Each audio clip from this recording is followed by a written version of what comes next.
अर्थ मराठी सादर करीत आहे एक अद्भुत अलौकिक रम्य विश्वात घेऊन जाणारी आणि त्याचबरोबर जीवनविषयक तत्वज्ञान सांगणारी उत्कंठावर्धक कादंबरी ऑडिओ बुक स्वरूपात.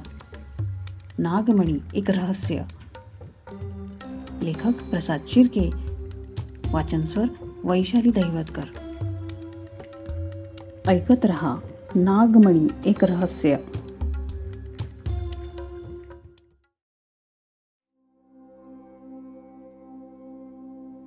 प्रकरण 13. उत्पत्तीची रहस्ये. आता मी तुम्हाला जे काही सांगणार आहे कदाचित त्याने तुम्हाला मोठा धक्काच बसेल, पण मी तेच सांगेल जे सत्य आहे. मनुष्याशी शत्रुत्व न करण्याचे सर्वात महत्त्वाचे कारण म्हणजे मनुष्य हा आपलाच भाऊ आहे. हे ऐकल्यावर सर्व नागांना आश्चर्याचा एक झटकाच बसला. आतापर्यंत धनंजयने आणि त्यानंतर या नवीन अनोळखी नागाने मनुष्यांबद्दल जे काही सांगितले होते ते सर्व नाग लोकातील नागांसाठी रहस्यमय असल्याने कशावर विश्वास ठेवावा आणि कशावर ठेवू नये हेच अनेकांना कळत नव्हते. पण ह्या सर्व रहस्यमय गोष्टी ऐकल्यामुळे तिथे जन्मलेल्या नागांच्या पृथ्वीलोकातील मनुष्याबाबतच्या ज्ञानात भर मात्र नक्कीच पडत होती. होय, हेच सत्य आहे. पूर्वकाळात परमपिता ब्रह्माने सृष्टीची निर्मिती केल्यानंतर ब्रह्माचे मानसपुत्र प्रजापती दक्ष यांच्या 13 कन्यांचा विवाह ऋषी कश्यप यांच्याशी झाला, जे मारीचे मुनीचे पुत्र आणि ब्रह्मदेवाचे पौत्र होते. ते थोर विद्वान असल्याने ते सप्तऋषींचेही प्रमुख होते, ज्यांचे आपण सर्व वंशज आहोत. त्यांच्या आदिती नामक पत्नीपासून देवतांची, दितीपासून दैत्यांची, दनूपासून दानवांची, कद्रूपासून नागांची, अरिष्टांपासून गंधर्वांची, सुरसांपासून राक्षसांची, सुरभीपासून गाई म्हशींची, विनीतापासून गरुडांची, ताम्रापासून गिधाडांची, क्रोधवशापासून विंचूसारख्या विषारी जीवांची, इडापासून वृक्षवेलींची, काष्ठापासून अश्वांची आणि मुनीपासून अप्सरांची उत्पत्ती झाली. त्यानंतर मनुष्याची उत्पत्ती करण्याकरता ब्रह्माने स्वतःच्या शरीराचे 2 भागात विभाजन केले. त्यातून पुरुष आणि प्रकृतीची निर्मिती झाली. तो आद्य पुरुष मनू होता, तर प्रकृती शतरूपा होती. मनूच्या नावावरून त्याच्यापासून निर्मित प्रजातीला मानव हे नाव दिले गेले. या सृष्टीतील प्रत्येक जीवाची उत्पत्ती करण्यासाठी ब्रह्माने ज्या जीवांची निर्मिती केली त्यांना ऋषीमुनी म्हटले गेले. म्हणजेच आपण सर्व जीव ऋषीपुत्र असून आपण सर्वच ब्रह्माचे वंशज आहोत.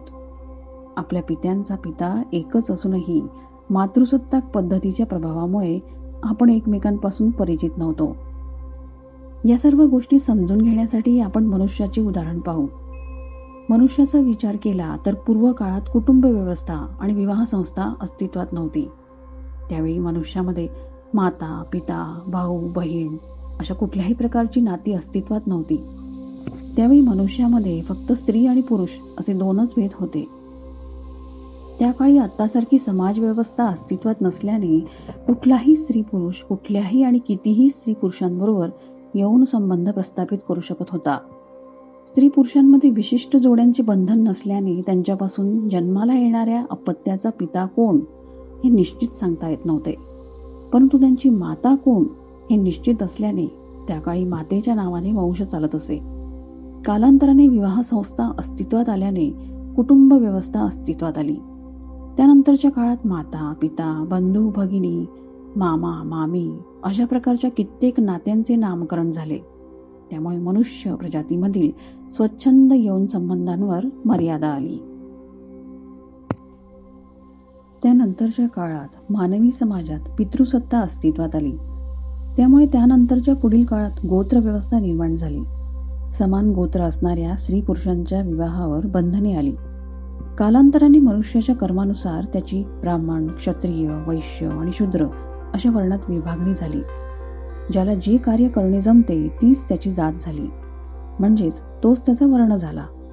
त्यामुळे एकाच कुटुंबातील सदस्यांचे त्याच्या कर्मानुसार विभाजन झाले. एका कुटुंबातील स्त्री पुरुष दुसऱ्या कुटुंबातील स्त्री पुरुषाशी विवाह करू लागले. त्याकाळी विभिन्न वर्णांचे मनुष्य भिन्न गोत्र बघून एकमेकांशी विवाह करत होते. परंतु समान गोत्र असणाऱ्या स्त्री पुरुषांचा विवाह होत नसे.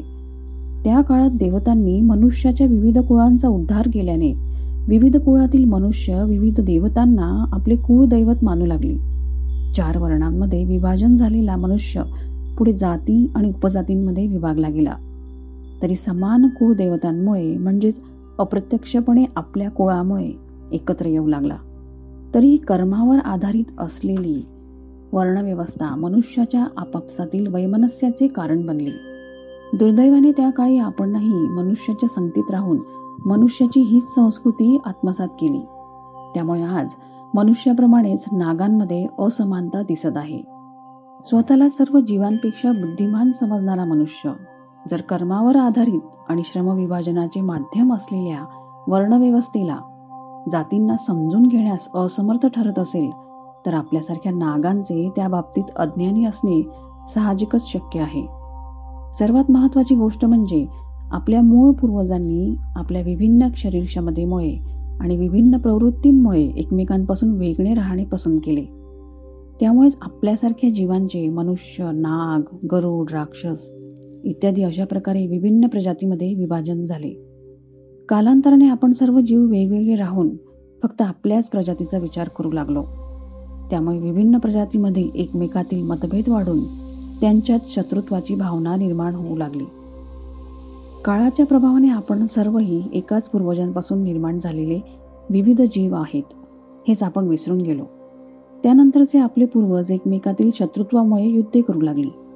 युद्धात विजयी झालेली प्रजाती इतर प्रजातींना आपला गुलाम बनवून त्यांच्यावर सत्ता गाजवू लागली आणि आपल्या सुखासाठी त्यांच्यावर अत्याचार करू लागली. आपण नागांनीही हेच केले.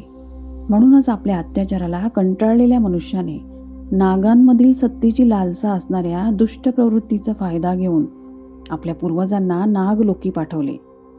त्यामुळे त्यांनी त्यांच्या सुरक्षिततेसाठी त्यावेळी जे काही केले ते योग्यच होते. त्यात त्यांचे काही चुकले असावे असे मला वाटत नाही. सत्तेच्या आणि सुखाच्या उपभोगासाठी आपण विभिन्न जीव असलो तरी एकाच पूर्वजांपासून निर्माण झालेली भावंडं आहोत हे आपण सोयीस्करपणे विसरून गेलो. याची मला खंत वाटत आहे.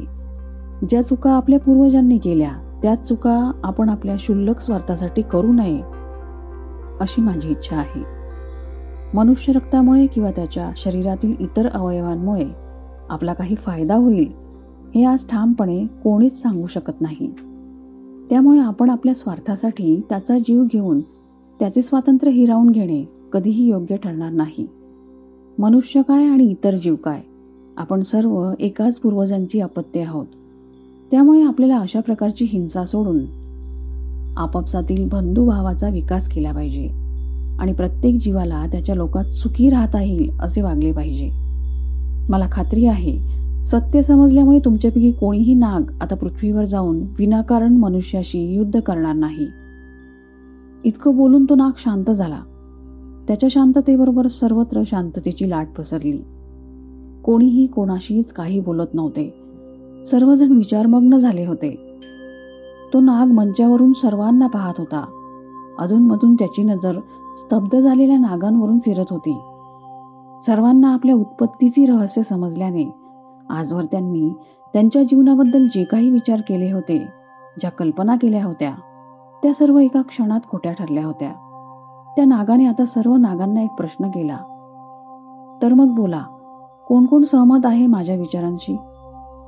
त्या प्रश्नावर बहुसंख्य नागांनी होकारार्थी उत्तर देऊन आपली सहमती दर्शवली. नागांच्या आवाजामुळे धनंजय आपल्या विचार प्रक्रियेतून बाहेर आला होता. आता त्याच्या मुखावर कसले तरी समाधान दिसत होते. त्याने त्या तरुण नागाकडे भावविवश होऊन पाहिले आणि आपोआपच त्याच्या डोळ्यात अश्रू जमा होऊ लागले. न राहून त्याने नागाला मिठी मारली आणि काही क्षण तो त्याच्या कानात काहीतरी कुजबुजला. त्यानंतर धनंजयने आपल्या पृथ्वी प्रस्थानाचा निर्णय चुकीचा असल्याचे घोषित केले आणि त्या रहस्यमयी नागाचा सर्वांसमक्ष यथोचित सत्कार करून आपल्या सभेची समाप्ती केली.